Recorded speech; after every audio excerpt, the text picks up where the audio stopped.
Hello friends, स्वागत है आपका अपने चैनल एग्जाम रिवेंज में। तो चलिए फिर आज का टॉपिक हम देखते हैं।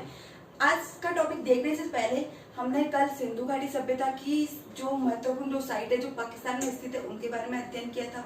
और कौन कौन सी है वो हड़प्पा और मोहनजोदारो, जिनके बारे में हमने डिटेल में आपको बताया था। और उससे आगे जो भी पाकिस्तान में जो साइट्स अवेलेबल है जो हमारे एग्जाम की दृष्टि से हमारे लिए इम्पोर्टेंट है, जिनमें एग्जाम में जिनके क्वेश्चन पूछे जाते हैं, वो साइट आज हम पूरी पढ़ के और पाकिस्तान की जो साइट है उसको हम कंप्लीट करेंगे। और फिर कल से हमारी वीडियो में हम इंडिया के जो महत्वपूर्ण साइट्स है उनके बारे में हम पढ़ेंगे।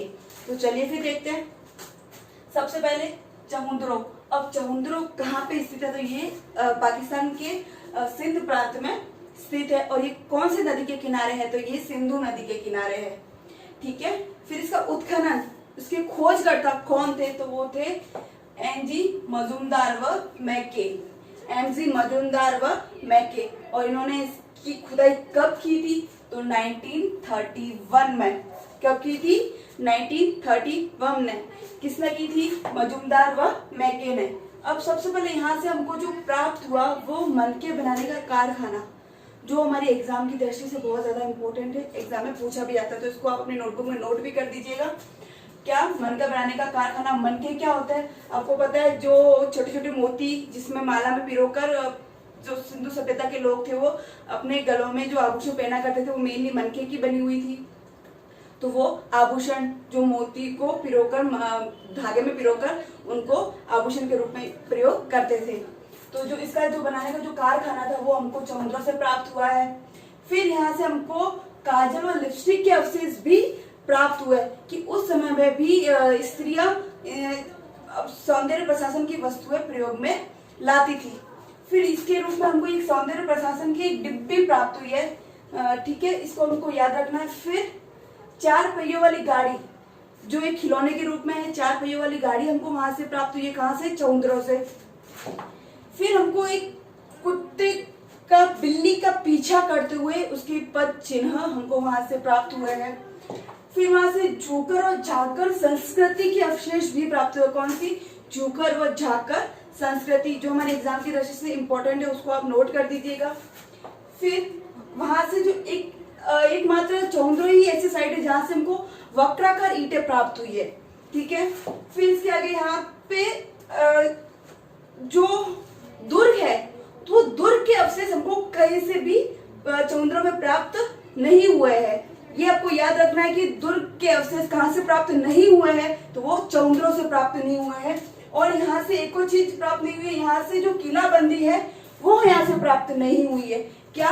किलाबंदी और दुर्ग के अवशेष यहाँ से प्राप्त नहीं हुए हैं। कहाँ से? चहुंद्रो से। ठीक है। तो ये आप अपनी नोटबुक में नोट कर दीजिएगा, क्योंकि ये एग्जाम में पूछे जाते हैं कि क्या प्राप्त नहीं हुआ है। फिर यहाँ से हमको एक मिट्टी की बनी हुई मुद्रा प्राप्त हुई है, जिसपे 3 घड़ियाल के चित्र बने हुए हैं और 2 मछली के चित्र उसके ऊपर बने हुए हैं। ठीक है। तो फिर जो हमारे चहुंद्रो साइट में हमारी एग्जाम की दृष्टि से जो पूछा जाता है वो हमने आपके सामने रख लिया, और इसको आप अपने नोटबुक में भी नोट कर दीजिएगा। फिर हम दूसरा देखते हैं सुत्को गैडोर। सुत्को गैडोर भी हमारे एग्जाम की दृष्टि से ज्यादा इंपॉर्टेंट है। फिर ये साइट है, ये कहाँ पे स्थित है? तो ये पाकिस्तान के बलूचिस्तान में स्थित है। और ये कौन सी नदी के किनारे है? तो ये भी सिंधु नदी के किनारे स्थित है। मेनली आप देखोगे तो पाकिस्तान में जो साइट्स है सिंधु घाटी सभ्यता की, वो सारी मेनली सिंधु नदी के किनारे पर ही स्थित है। फिर आप देखिए इसका उत्खनन किसने किया था? तो इसका उत्खनन किया था स्टाइन ने। स्टाइन ने कब किया था? तो 1927 में किया था। ठीक है। स्टाइन ने इसकी खुदाई कब की थी? तो 1927 ने की थी।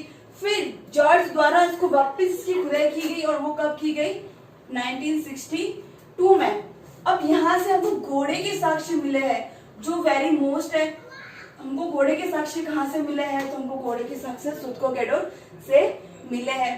फिर यहाँ और कल हमने एक और जब मोहनजोदारो टॉपिक पढ़े थे तो वहां से भी हमको घोड़े के साक्ष्य प्राप्त हुए थे, घोड़े के हमको वहां से दांत प्राप्त हुए थे। और दूसरा सुत्को गैडोर से भी हमको घोड़े के साक्ष्य प्राप्त हुए हैं। ये आप दोनों याद रखोगे और अपने नोटबुक में नोट भी करोगे। फिर यहाँ से दुर्ग प्राप्त हुए। दुर्ग प्राप्त हुए जो दुर्ग चट्टान के ऊपर बना हुआ है। किसके ऊपर बना हुआ है? चट्टान के ऊपर। फिर यहाँ से हमको तांबे की ब्लेड प्राप्त हुई है, जो कहा जाता होगा कि वहां के जो पुरुष थे वो अपनी शेविंग करने के लिए शायद यूज करते होंगे।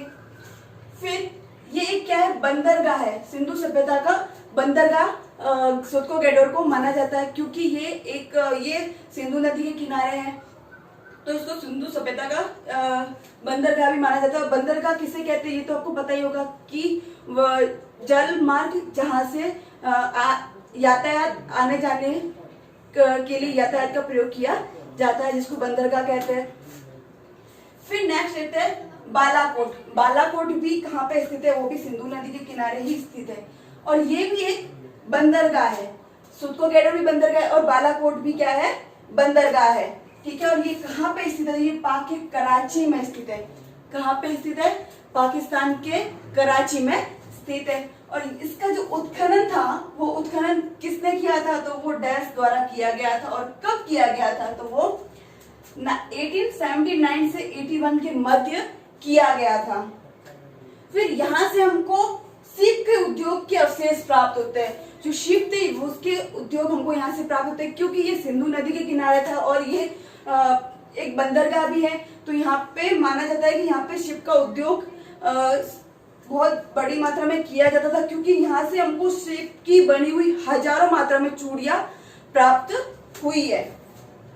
ठीक है, फिर हम लास्ट देखते हैं हमारा कोट डीजी। कोट डीजी ये भी सिंधु नदी के किनारे स्थित है, और इसका जो उत्खनन था वो उत्खनन किसने किया था? फैजल अहमद ने। और कब किया था? तो 1953 से 1954 के मध्य इसका उत्खनन किया गया। और यहाँ से हमको 5 उर्वरता की देवी के चित्र हमको प्राप्त हुए हैं। ठीक है, और यहाँ से हमको खिलौने प्राप्त हुए हैं, जिसके ऊपर कला, जिसमें कलर से बने हुए उसके ऊपर कला की गई है, जिसमें चित्रकारी की गई है। ठीक है, जो हमको कहाँ से प्राप्त हुए हैं? वो कोट डीजी से।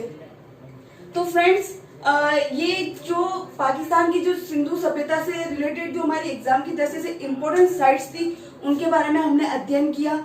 और फिर कल से हम हमारी इंडिया के अंदर जो जो इम्पोर्टेंट हमारे एग्जाम की दृष्टि से जो जो साइट्स है, उनके बारे में हम एक करके अध्ययन करेंगे। तो धन्यवाद फ्रेंड्स, आपने हमारा वीडियो देखने के लिए। और अगर आपको ये वीडियो अच्छा लगा हो तो प्लीज इसके जो दूसरे पार्ट है उनको भी एक बार देख ले, जो एग्जाम की दृष्टि से आपके लिए इम्पोर्टेंट हो सकते हैं और जो आपके एग्जाम में क्वेश्चन आ सकते हैं। तो इसलिए आप हमारे साथ ऐसे ही जुड़े रहे और ऐसा ही हमारे साथ अपना प्यार बनाए रखें। Thank you.